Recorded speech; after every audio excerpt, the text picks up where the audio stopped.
Kinong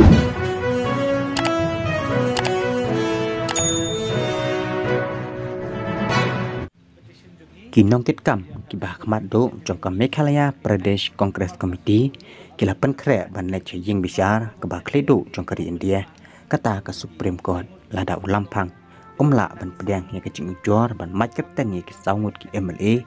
ki balapat nakaseng ban lech peniso syaka NPP lane ke National People's Party uba Madwal Badwar harangkat pa uba kenpam kalengdo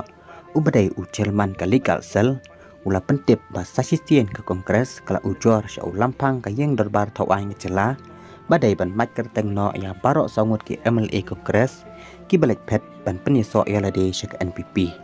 ula ong baka Kongres kakwa baka cing besar kanyat katkum kiriti sensyar lah kolong ban mat kerteng ne ban mat kerteng ya ki sangut ki MLA ke Kongres ki balik pet no nakaseng kumban syapek mau ni kini kisangut ki MLA ki balapat nakaseng ki kentup ya ba Charles Malngal MLA ke Mahdi Dr. Celestine Ndo MLA ke Umsning ba Gabriel Walang MLA ke Nongstoy ba Ronnie Wing Ndo MLA ke Melim Constituency kinong yalam jong ke MPCC kila ong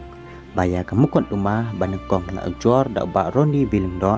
hakapor bagi langut kila pat nakaseng Bandrung syaka NPP Hendrai menta hadian ba uba Roni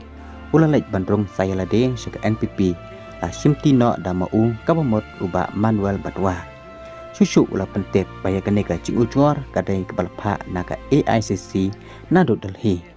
ula ongru bakasan pertai Meghalaya kam khuchu namar wat ulampang ru ula no tarajur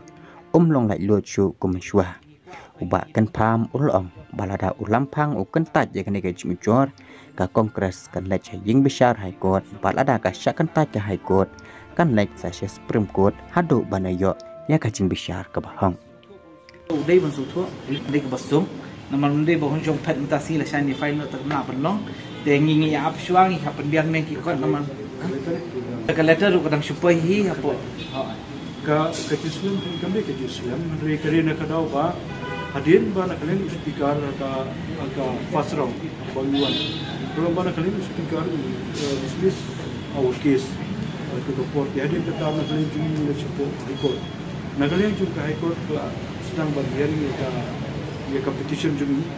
di kejano ba ka life voter Julai di baru ni lagi di ka case petkawan ka letter di ka letter nakalen jumi ya withdraw no nomor ba kalau orang infocus bermarba nakalin juni baru ni ilangi na petitioner yang tak natakadaw nakalin juni hadin bang ada kucur nomor kani kadi katis kami tang nani na po Meghalaya kadi ba nakalin na po Delhi they keep asking us nanda kile na roshadong nakatagi bangi de barfile then natakadaw nakalin juni juga patim de na po state kadi na po ICC di oleh anak sebagai bang ini apa faida. Jadi tak kena nakli ini atau nakli awalnya. Dia nak tak kena lomba mencua itu semua di baru ini. Mata nakli yang ini ialah